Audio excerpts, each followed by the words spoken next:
Welcome to 19 Miles, the podcast dedicated to propelling you 19 miles forward. I'm Stella, your host, and each week we deep dive into powerful stories, my unsolicited advice, and how you can overcome adversity and unlock your true potential. Alright, hello guys, welcome back to another episode of 19 Miles. Before we get into it, thank you so much to everybody that continues to listen in. I appreciate you all so much, and reading all of your messages honestly just means the absolute world to me. I just want to say, if you ever have any feedback, or I'm somebody who absolutely loves constructive criticism, so give it to me if you've got it. I will not ever be offended.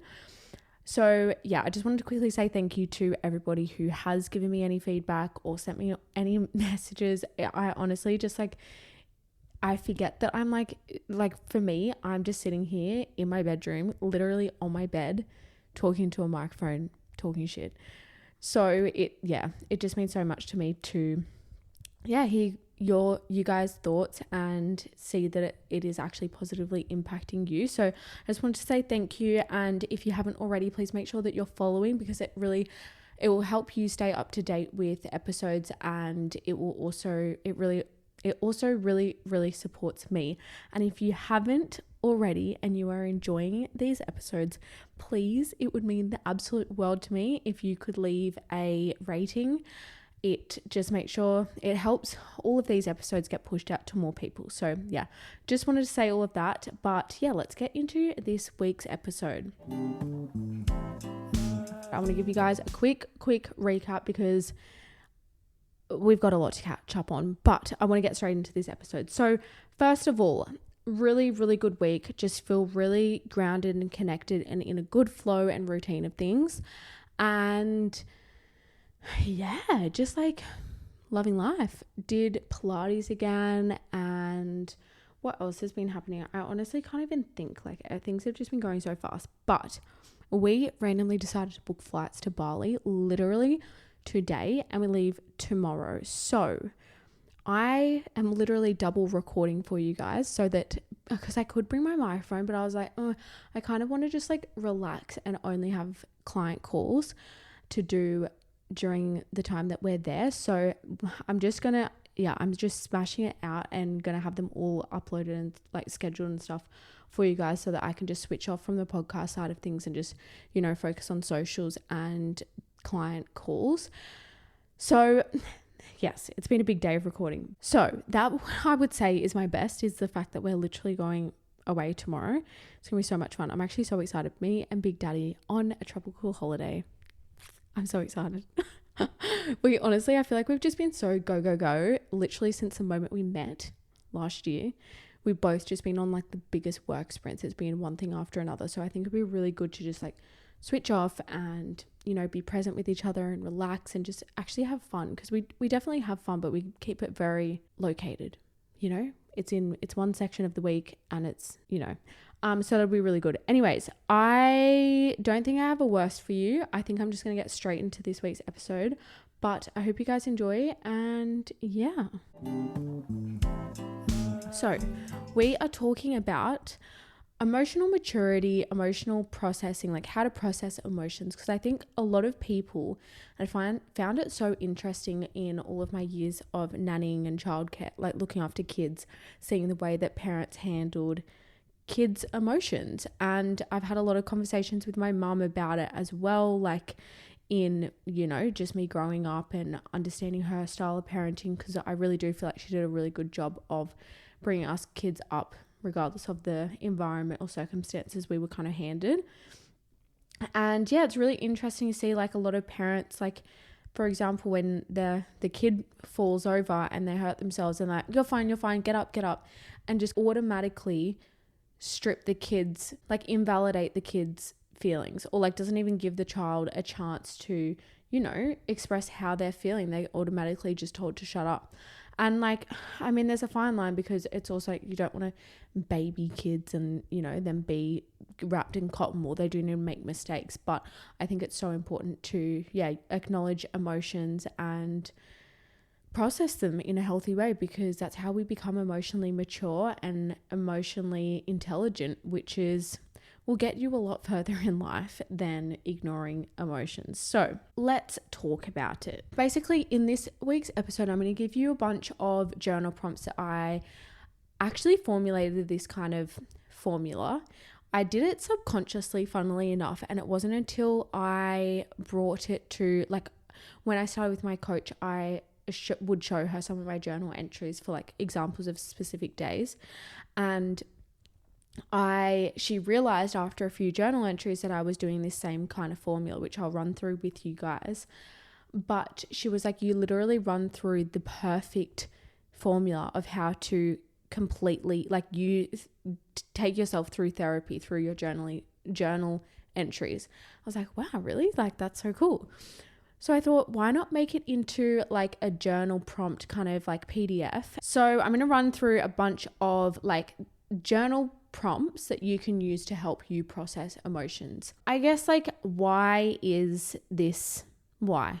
I'm sure you guys are wanting to know. If you're anything like me, you want to know why. You want to understand the logistics behind doing something and why it actually works. So journaling for me has been one of my most, exercise tools in life, but especially when it comes to processing my emotions.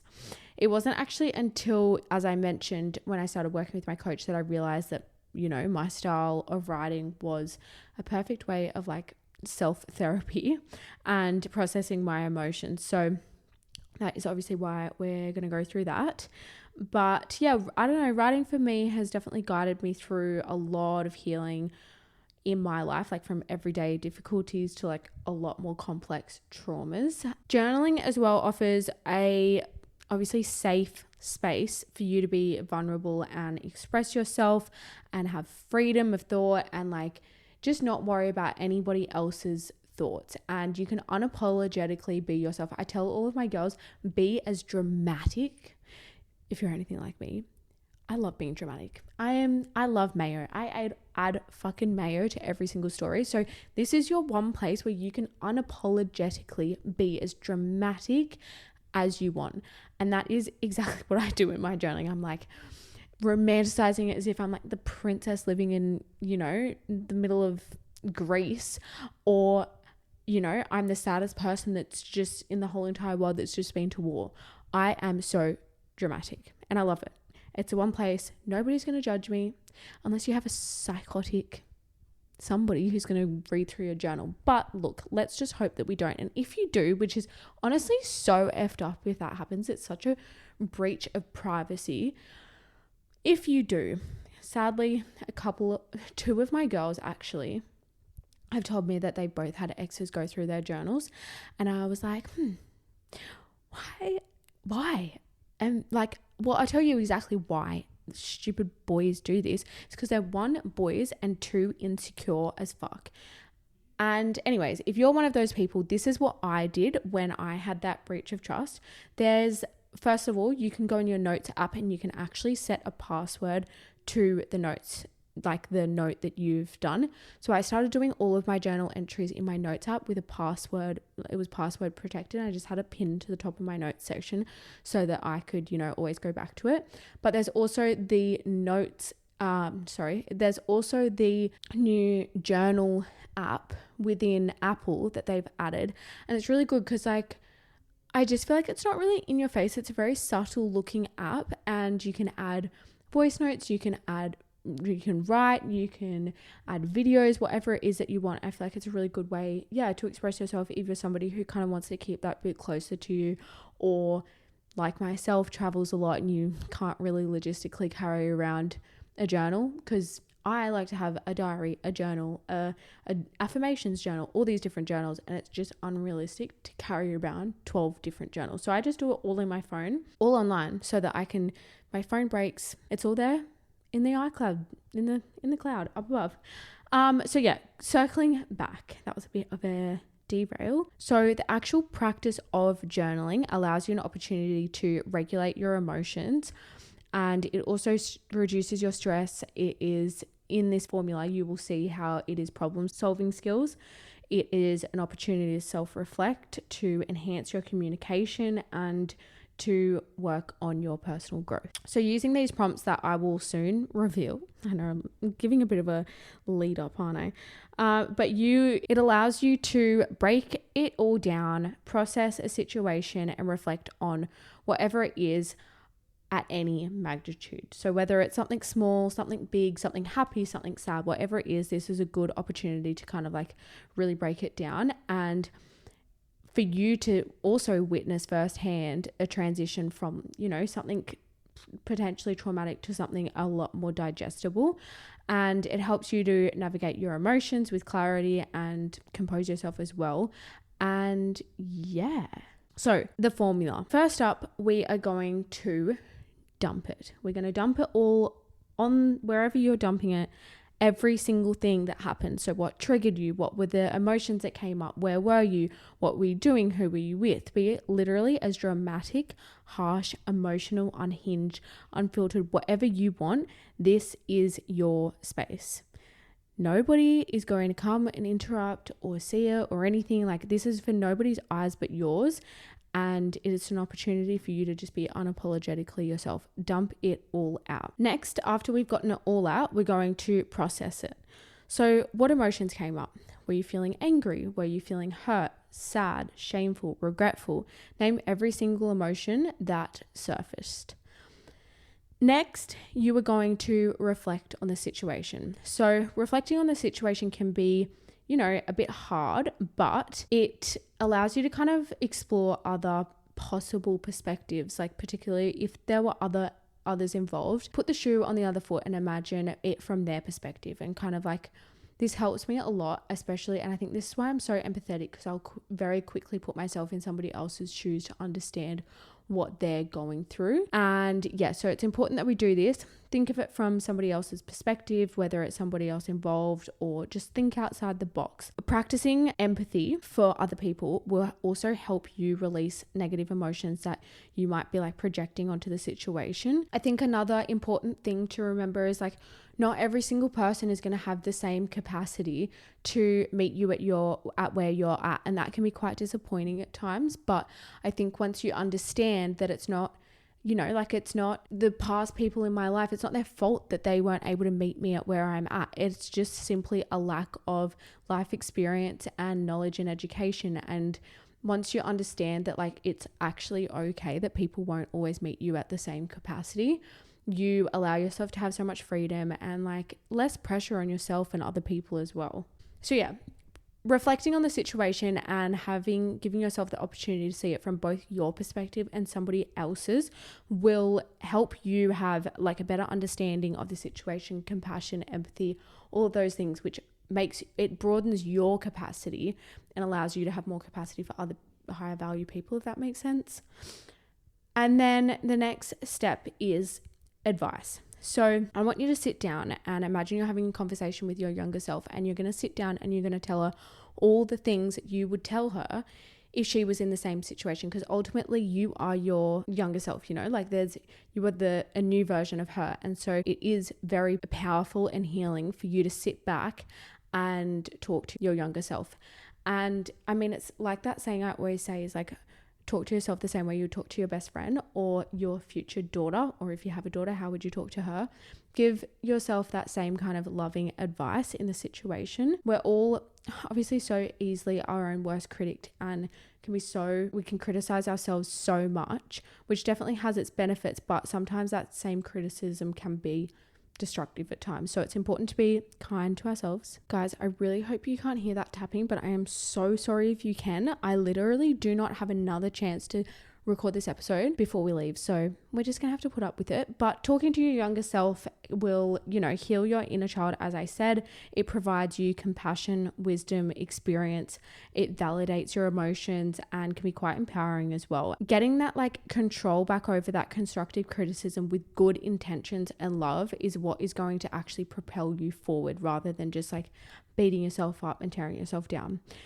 The next step in the formula is contrast. So now look back over all of these steps and look at how your original thoughts and emotions were and look at them in comparison to now. So I'm sure just by doing this practice, it will consequently make you ground. You're intervening in the emotions, and as well at the start, you would have been in a reactive state. So if you're able to intervene in a reactive state, you're becoming more emotionally intelligent and emotionally aware, and you also stop or delay at least that emotional reaction. Have you ever heard of like people who are really, that person's so reactive? That is because they lack emotional intelligence and emotional awareness. So doing this will help you, improve your emotional intelligence and awareness, and it will stop or intervene in that reactivity. So if you know somebody who's quite reactive, maybe send this to them. Next thing is your takeaway. So I want you to look back, look at all the lessons that you can possibly take from this situation. Is there a silver lining? Did you find an alternative perspective of the situation? Whatever it is, I want you to find at least one lesson, and I promise you there'll be more than one.